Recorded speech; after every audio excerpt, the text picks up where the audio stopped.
El conflicto de los siglos, capítulo 4, fieles portaantorchas, parte 2.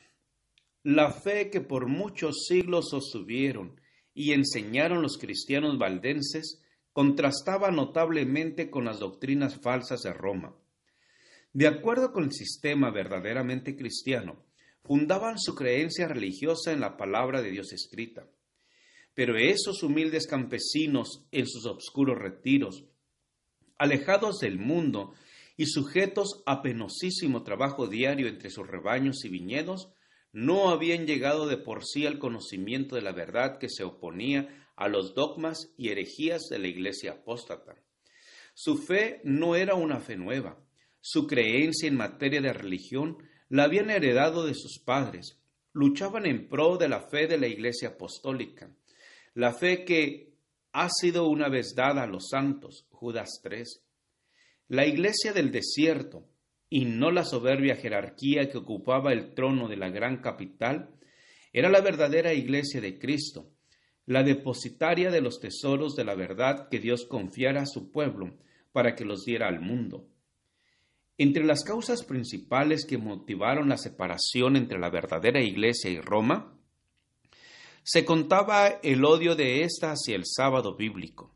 Como se había predicho en la profecía, el poder papal echó por tierra la verdad. La ley de Dios fue pisoteada mientras que las tradiciones y las costumbres de los hombres eran ensalzadas. Se obligó a la Iglesia, que estaban bajo el gobierno del papado, a honrar el domingo como día santo. Entre los errores y la superstición que prevalecían, muchos de los verdaderos hijos de Dios se encontraban tan confundidos que a la vez que observaban el sábado, se abstenían de trabajar el domingo. Mas esto no satisfacía a los jefes papales. No solo exigían que se santificara el domingo, sino que se profanara el sábado. Y acusaban en los términos más violentos a los que se atrevían a honrarlo. Solo huyendo del poder de Roma era posible obedecer en paz a la ley de Dios. Los valdenses se contaron entre los primeros de todos los pueblos de Europa que poseyeron una traducción de las Santas Escrituras. Centenares de años antes de la Reforma tenían ya la Biblia manuscrita en su propio idioma. Tenían pues la verdad sin adulteración, y esto los hizo objeto especial del odio y de la persecución. Declaraban que la Iglesia de Roma era la Babilonia apóstata del Apocalipsis, y con peligro de sus vidas se oponían a su influencia y principios corruptores. Aunque bajo la presión de una larga persecución, algunos sacrificaron su fe e hicieron poco a poco concesiones en sus principios distintivos. Otros se aferraron a la verdad. Durante siglos de oscuridad y apostasía, hubo valdenses que negaron la supremacía de Roma, que rechazaron como idolátrico el culto a las imágenes y que guardaron el verdadero día de reposo. Conservaron su fe en medio de las más violentas y tempestuosas oposición. Aunque degollados por la espada de Saboya y quemados en la hoguera romanista, defendieron con firmeza la palabra de Dios y su honor.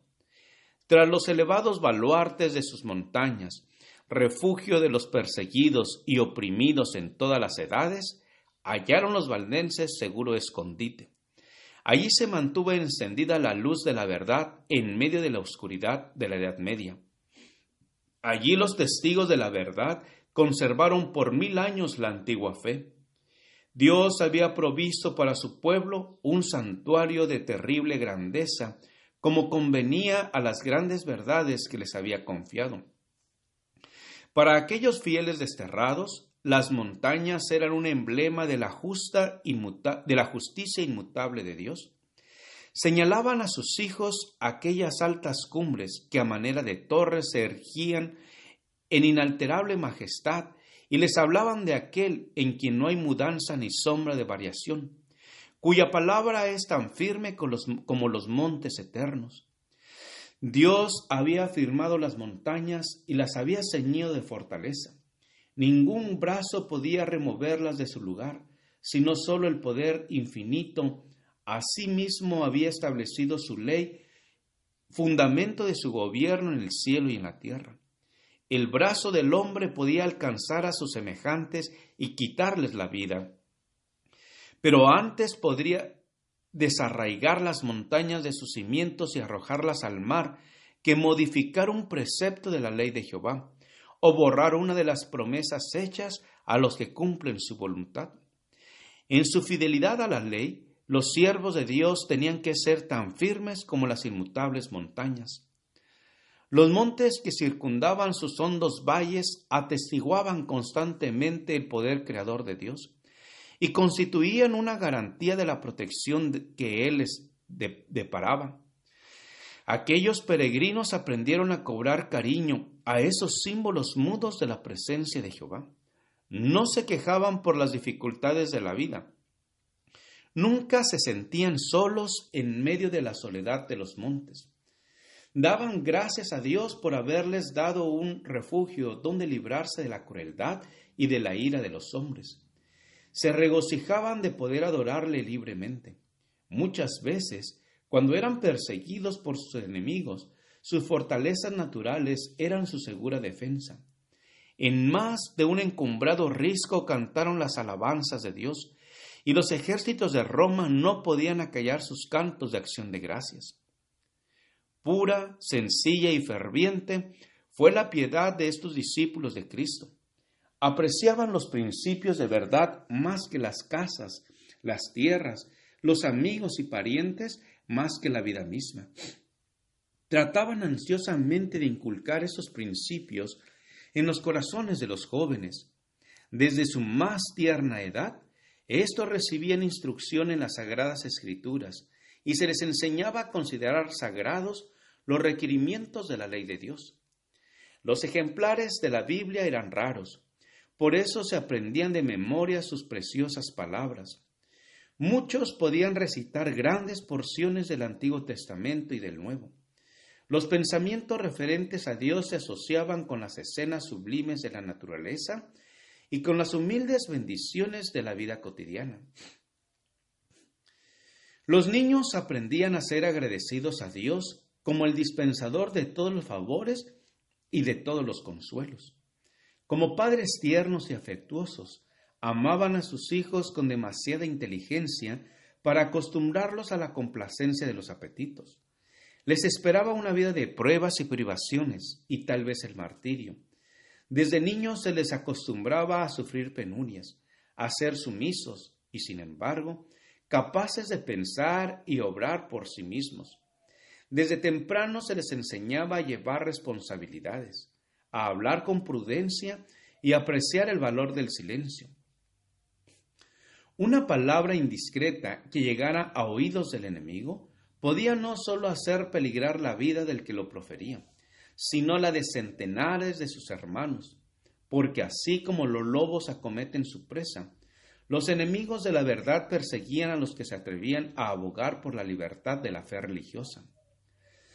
Los valdenses habían sacrificado su prosperidad mundana por causa de la verdad y trabajaban con incansable paciencia para conseguirse el pan. Aprovechaban cuidadosamente todo pedazo de suelo cultivable entre las montañas y hacían producir a los valles y a las faldas de los cerros menos fértiles. La economía y la abnegación más rigurosa formaba parte de la educación que recibían los niños como único legado. Se les enseñaba que Dios había determinado que la vida fuese una disciplina y que sus necesidades solo podían ser satisfechas mediante el trabajo personal, la previsión, el cuidado y la fe. Este procedimiento era laborioso y fatigoso, pero saludable. Es precisamente lo que necesita el hombre en su condición caída, la escuela que Dios le proveyó para su educación y desarrollo. Mientras que se acostumbraba a los jóvenes al trabajo y a las privaciones, no se descuidaba la cultura de su inteligencia. Se les enseñaba que todas sus facultades pertenecían a Dios y que todas debían ser aprovechadas y desarrolladas para servirle. Gracias por escuchar este audio. Te invito a escuchar la siguiente parte. Jehová te bendiga y te guarde. Con aprecio, Pastor Juan Manuel Flores Espinosa.